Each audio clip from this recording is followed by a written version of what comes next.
Good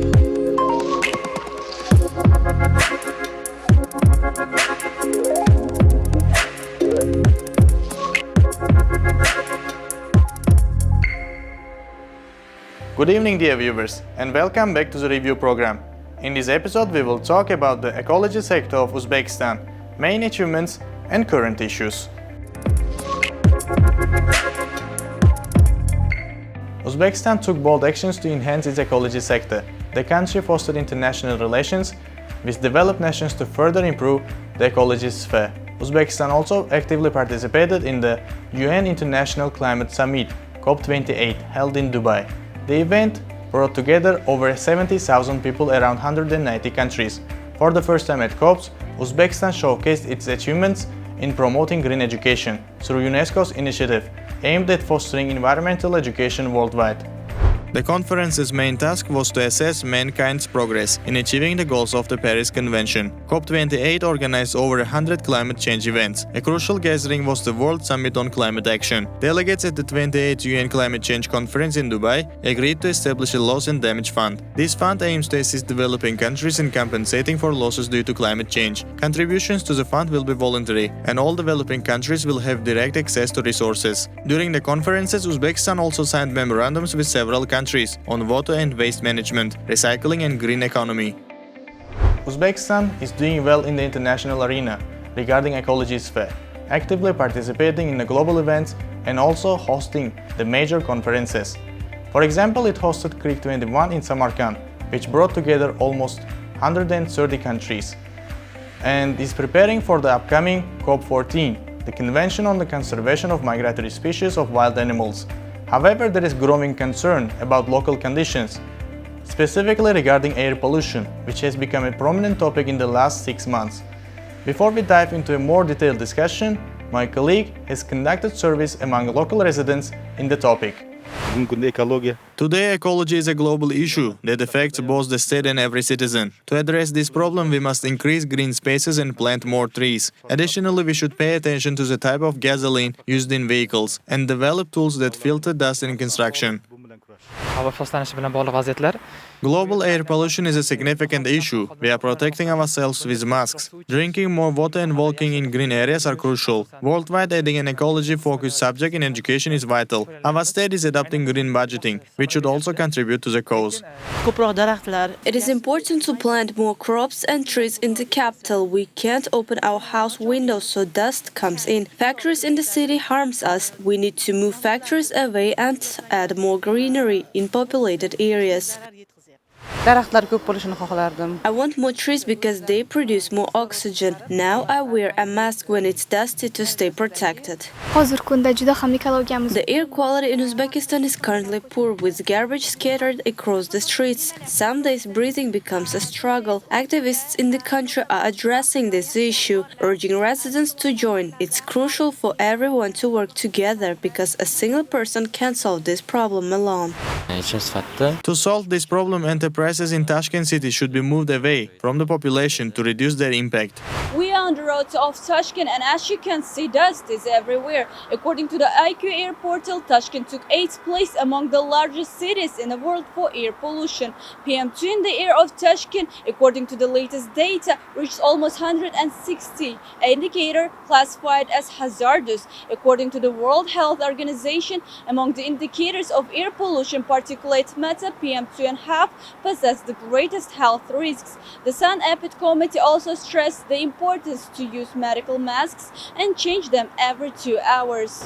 According to experts, small dispersed particles have the ability to penetrate cell membranes. In addition, there is a risk of their chronic accumulation in organs and tissues. Long-term exposure to high concentrations of PM10 and PM2 in atmospheric air has an inflammatory cytotoxic effect, contributes to the development of allergic pathology, and affects human life expectancy. In order to protect against these particles, experts recommend cleaning the floors and shelves of rooms or buildings, the items and objects inside them with a damp cloth. It is recommended hanging wet towels inside the house or building, reminding that placing containers with water around them will help reduce the dust level. It is also also necessary to implement the following recommendations. Keep windows closed, especially at night and early in the morning, tightly closing the doors and windows. Drink more water. Stay indoors. Frequent showering, especially after entering the house from outside. This process is breathing. Rinsing the mouth and nose with saline solution. Washing eyes is recommended, especially for those who wear contact lenses. Uzreport World Team recommends the viewers to wear masks and minimize the outdoor activities. Take care of yourself and stay tuned for the more updates. In response to citizens' concerns, the Tashkent City Administration initiated a comprehensive plan to tackle the worsening environmental situation in the capital. The main focus was on giving priority to pedestrians and public transport. Stricter penalties were imposed for people cutting trees and the factories emitting huge amount of gas emissions. To talk all these issues, today we invited a special guest to our program. Hello, welcome to our program. So, if you are ready, we can start our question. The first one is, Uzbekistan is fostering collaboration with many countries and also attending the global events in the sphere of ecology. One of them was the COP28 in Dubai. And I think you were also the member of this, you were also the part of this event. So, in your opinion, how successful was the participation of Uzbekistan in this event? Well, thank you for this question. I must say that this year, participation of Uzbekistan was unprecedented. Never in the history of COPs for Uzbekistan, since we signed the Paris Agreement and became parties to UNFCCC Convention, never in the history we had our head of state participating and delivering a national statement. But also this year we had 3 dedicated pavilions, because during COP28 each countries usually set up their pavilions to talk about the achievements of the country in climate change and environmental protection. So this year we had 3 different pavilions in 3 different zones. So one of them was in the blue zone, which was the main, it was the heart of COP28 for all high-level participants there. And we've had more than 60 side events.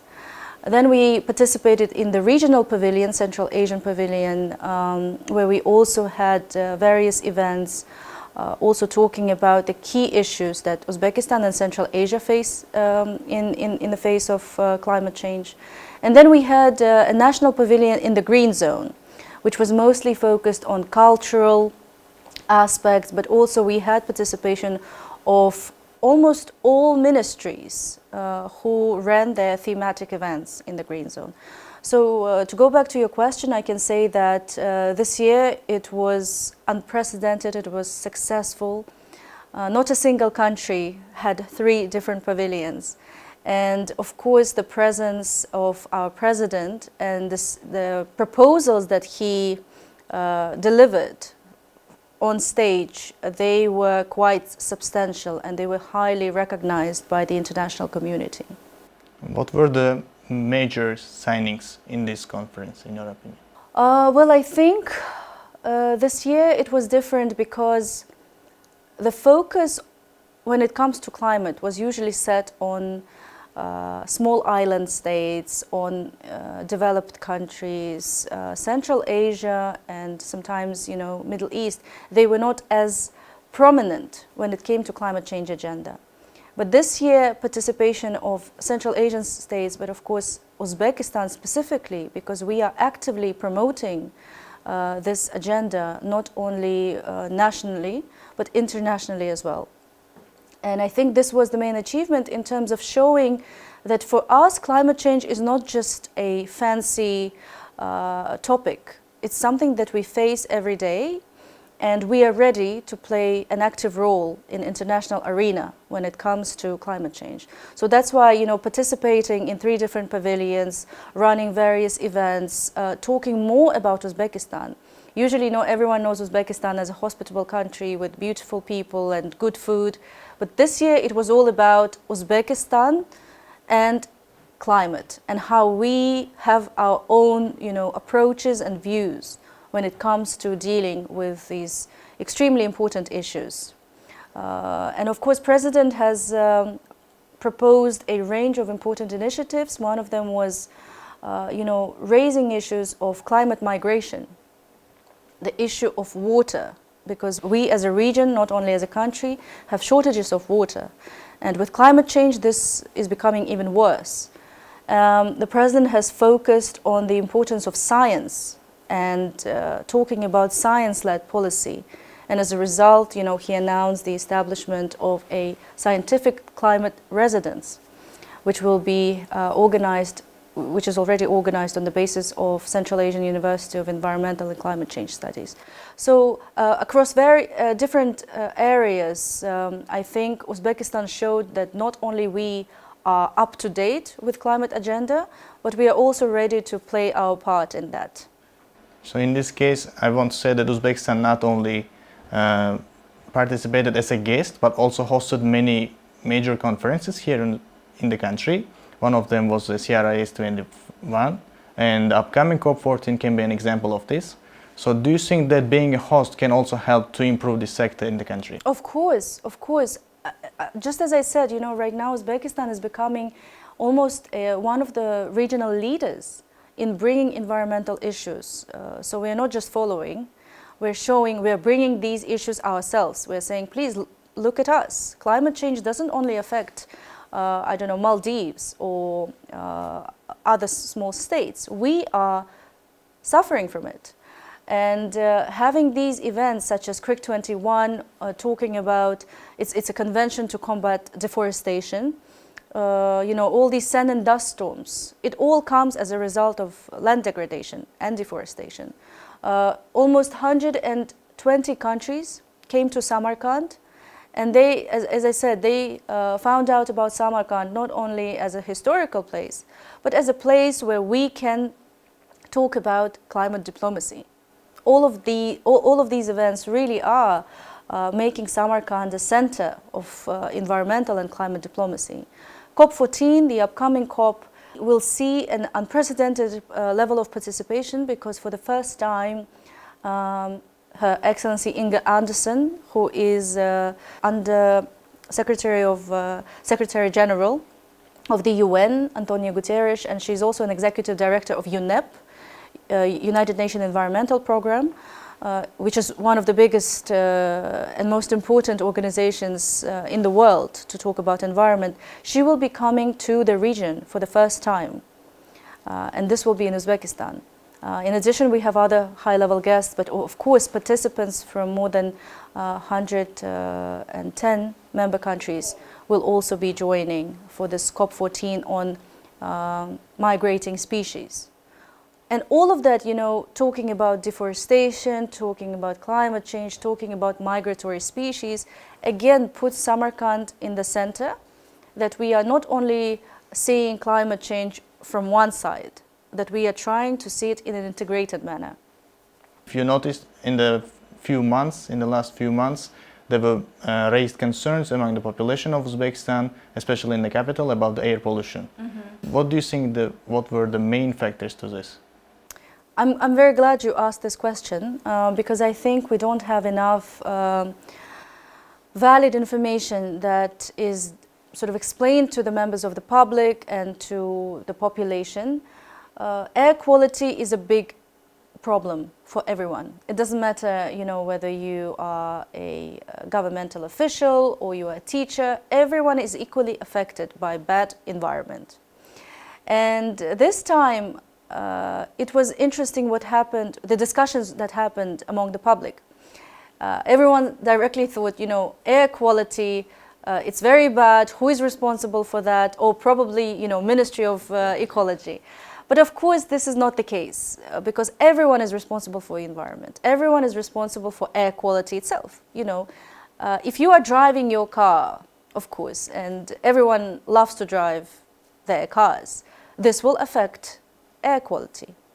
If you are switching on your heating, and if the government, of course, let's say the Ministry of Energy is not using sustainable fuel to power this heating, this will affect air quality. If we are in the middle of the region, which is surrounded by deserts, so the small particles from in the wind are, flying around our country, this will affect air quality. So what I'm trying to say that it's a combination of different factors. We can't say, okay, air quality, the problem is one or the other. It's a combination of problems, and we are glad that people feel now responsible but also interested, they're involved in this issue, because only collectively we can address it. If everyone in Uzbekistan will start thinking about the environment and understanding that it affects them, in that case it will be much easier for us as the ministry to do our job in terms of regulating air quality and other parts of environmental protection in the country. But of course, the issues that we are facing, they didn't come up in a week or month. They've been building up. So that's why, it took years for the problems that we saw in the past, month to arise. So now, of course, the government is taking very decisive steps to resolve these issues, but not only resolve, but prevent them in the future. By the Ministry of Ecology, Environmental Protection and Climate Change, there were also some proposals. They also started to seriously deal with this problem. And there were some proposals, initiatives, and restrictions. And can you tell more about this? I think one of the best proposals by the ministry was that all ministries need to work together in order to address this issue. All ministries need to have their own strategy and commitments to improving environmental situation in the country. But some of the proposals that we brought up was, of course, about greenhouses around Tashkent and the fact that they're burning coal in order to heat these greenhouses. Then it was the standard of fuel that needs to be eliminated, because this fuel, i.e. 80, is not sustainable. And then also, of course, we spoke a lot about planting trees, because trees are natural solutions to absorbing dust and, of course, carbon dioxide from air. But the ministry itself, of course, cannot resolve it. So some of the solutions that we proposed, they are actual solutions. So it's not just words, but in order for these solutions to work, we need everyone to be involved. Ministry of Transport, a lot has been, the President brought up the importance of developing public transport. And during one of his meetings, he said that cars need to become a luxury. Population needs to choose public transport over personal transportation. And I think all of these decisions, they are extremely needed if we want to address this topic in an integrated manner. So these are some of the proposals, and in fact we already started acting on it. Several polluting industrial plants were inspected, and they were fined for not complying with environmental regulations. This work did not only happen because of the problem with air. This is something that the ministry is doing on a daily basis. But of course, having an extra support that came as a result of this issue is giving us more mandate, a better mandate to enact all of these policies and our own responsibilities when it comes to protecting the environment. These were my all questions. Thank you for your answers. Thank you. We are very glad to have you here. Thank you very much.